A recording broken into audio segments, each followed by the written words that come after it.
Sobat Ji, Print Media, dan Verticalizer.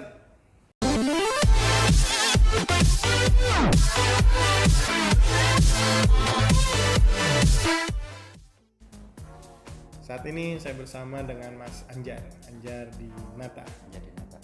Ya, senang sekali bisa Pak kenalan Pak kita di sini Pak. Siap, jadi Belum pernah ngobrol kan sebelumnya? belum Pak. Belum. Nah, Mas Anjar ini ternyata saat ini mungkin saat ini bertanggung jawab terhadap area Bali dan Indonesia wilayah timur, seperti itu ya. Dan termasuk di sana ada Maluku sampai ke Papua. Luar biasa Pak tanggung jawabnya Pak. Ya amanat Pak. Amanat. Nah, yang saya lihat ya sama lah Pak. Tuhan itu nggak akan kasih cobaan ke hambanya kalau Tuhan itu nggak tahu dia mampu. Amin. Ya intinya samalah manajemen mungkin memberikan saya kesempatan untuk belajar lebih untuk belajar lebih banyak, karena memang mungkin yang dilihat manajemen ya kita semuanya mampu untuk mengemban tugas dari manajemen itu sih. Nah, semangat dan optimisme ini sangat luar biasa. Karena kita begitu saya mendengar wilayah Indonesia Timur, Bali, Nusa Tenggara, dan seterusnya sampai Maluku dan Papua. Ini kan wilayah kepulauannya luas, ya, mempunyai yang tidak. Bagaimana menghadapi itu? Ya harus saya tenang. Itu sebetulnya saya itu bekerja. Kita punya Bali dan jangan pernah lupa bahwa kantor pusat tadi tutup mata dan terbukti dari tim surat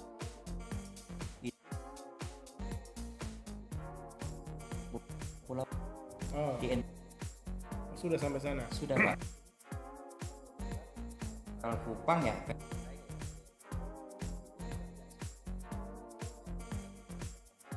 Ardi.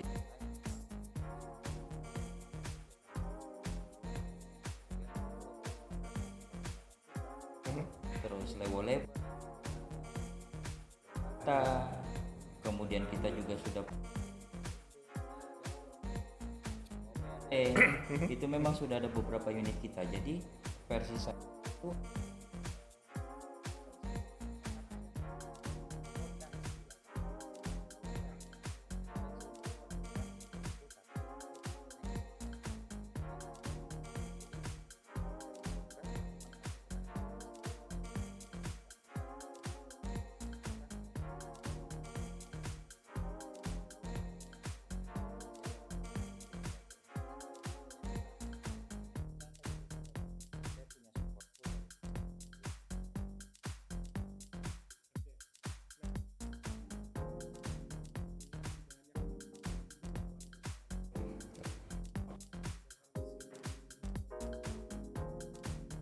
Kalau pakai truk mah gampang, masalahnya harus lewat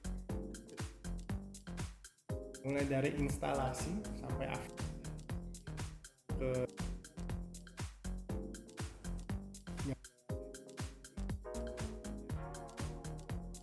yang cukup besar di sana. ya memang dianya versi saya Pak lebih menik saya itu di after sales service atau quality dari manpower saya jadi orang teknis itu harus saya perkuat, dan sejauh ini saya sudah berhasil melakukan itu. Walaupun memang tidak semua manpower yang saya punya, but so far kita ambil contoh kemarin timku itu ada instalasi ke Papua ya, ke Papua itu sesuai dengan target lah Pak. 3 hari mereka sudah selesai lakukan instalasi, mereka sudah lakukan training, mulai dari hal-hal yang paling kecil sampai hal yang paling besar seperti itu. Dan sejauh ini mesin itu di sana jalan normal Pak. Sejauh ini jalan normal, tidak ada kendala. Kalaupun memang ada kendala, yang pertama kita lakukan adalah kita akan kontak secara virtual. Biasanya kita lakukan video call dan itu 70-80% berhasil Pak, tanpa harus ada teknisi keluar. Seberapa jauh pelatihan yang dilakukan terhadap customer nih?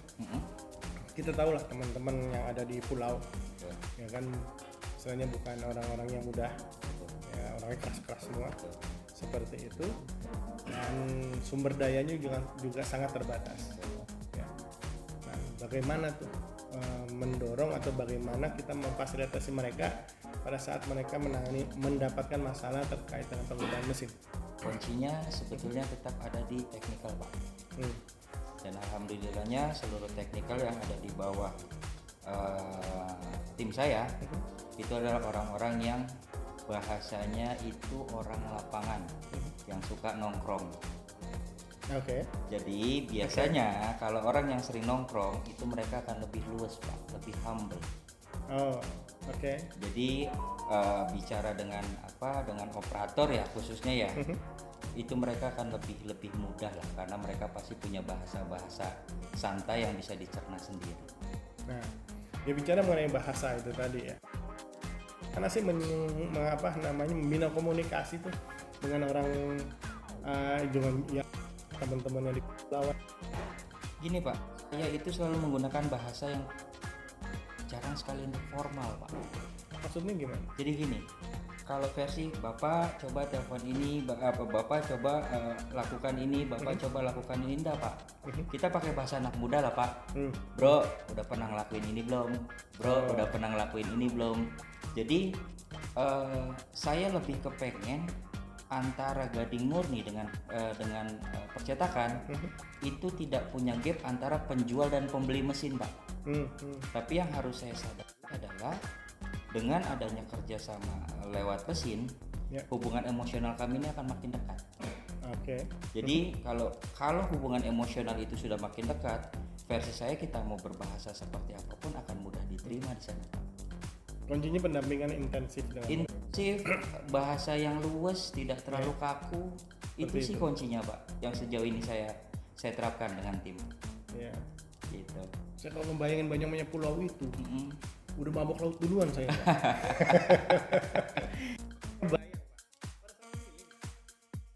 Menghampiri satu persatu customer, pulau.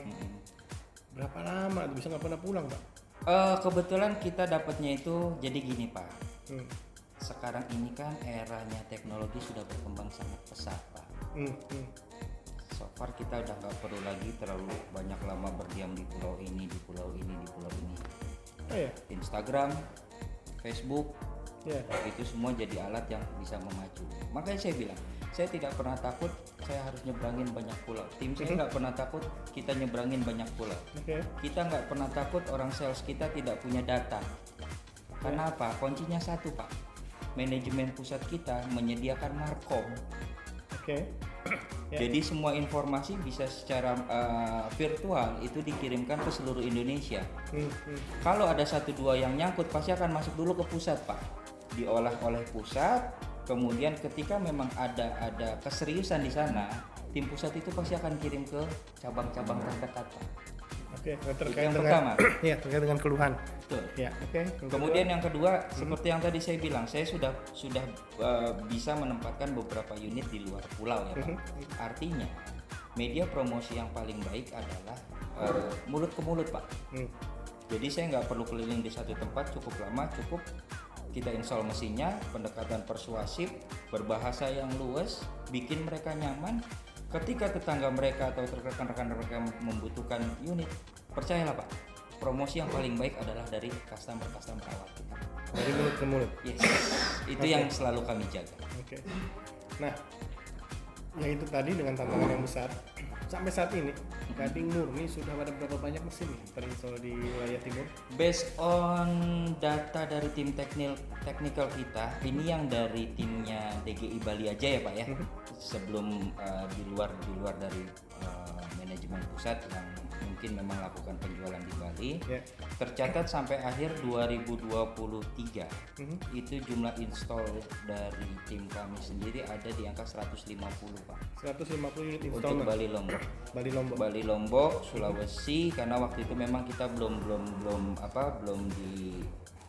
belum dipilih secara regional ya. Ya. Kemudian ya itu di NTT juga cukup. Di NTT cukup banyak. Betul, itu data dari 2020 di akhir 2023. Gitu. Jadi di 2024 memang kita belum kolek lagi sampai sekarang berapa pertumbuhannya. Oke. Ya, paling tidak cukup optimis dengan marketnya di sana. Ya, sangat optimis Pak. Nah, lebih banyak terpusat di Bali kah saat ini dibandingkan dengan kita bicara Lombok? Iya, memang konsentrasinya itu sekarang kita akan tetap menitik beratkan terlebih dahulu. Sentralnya itu ada di Bali Pak. Walaupun memang untuk pelayanan yang lebih dekat ke teman-teman di Lombok khususnya ya. Saat ini kita punya teknisi yang merangkap marketing lah Pak. Dan itu kita tempatkan di Mataram. Ada di Mataram juga. Ada di Mataram juga satu orang. Dan kenapa sih saya lebih memilih? Kenapa nih nggak nempatin supplies di Lombok seperti itu ya? Karena sekarang kemudahan transportasinya sudah jauh lebih baik Pak. Sudah. Dengan biaya yang lebih ekonomis. Tidak perlu terlalu berlama-lama. Tidak perlu berlama-lama di jalan, betul. Oke. Nah, itu makanya tadi disebutkan komunikasi kan ternyata sudah cukup mudah. Sudah cukup mudah. Saya ngebayangin Pak kalau di pulau Pak nyari sinyal harus naik pohon kelapa. Bro lagi di mana di atas pohon kelapa? Aman Pak, aman. Oke. Nah, kita bicara Bali. Cukup banyak pemain besar di sana. Yes. Ya kan, kalau mau disebutkan beberapa contoh seperti Eka Printing di Bali, Balistar. Nah, tantangan menghadapi pemain-pemain besar ini. Misalnya siapa sih yang nggak kenal mereka di luar Kadimur itu? Bagaimana menghadapinya? Ya, untuk menghadapi mereka sebetulnya gini Pak. Kuncinya adalah kita tidak bisa membuat semua orang senang. Intinya apa yang kita lakukan adalah harus fokus sesuai dengan koridor. Kalau misalnya untuk penetrasi ke teman-teman printing yang dikatakan besar tadi, versi saya itu tidak sulit. Tidak pernah sulit Pak, karena semuanya juga menerima Gading Murni dengan tangan terbuka. Terbukti dari printing-printing yang tadi Bapak sebut, alhamdulillah unit kita semua ada di sana Pak. Walaupun jumlah unitnya tidak sebanyak volume dari teman-teman yang lain. Tapi masih terjaga ya. Untuk sekalian promoin Balistar boleh nih ya.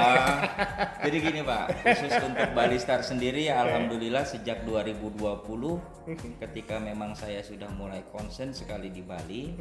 Saya ingat di Februari 2020 itu sampai detik ini Balistar adalah penyumbang mesin terbesar dari kami Pak. Ya, luar biasa. Jadi kalau persentase mungkin ya Pak ya, mungkin saat ini jumlah mesin yang beroperasi di seluruh cabang Balistar, baik itu di Bali, Lombok maupun Banyuwangi, itu sudah hampir 80-90% dari kami. Unit Gading Murni. Yes. Luar biasa, prestasi yang tentu aja. Ya itu dia, makanya mudah. betul. Itu makanya saya bilang kalau mau bergerak ke arah timur lagi, versi saya itu saya tidak terlalu takut Pak.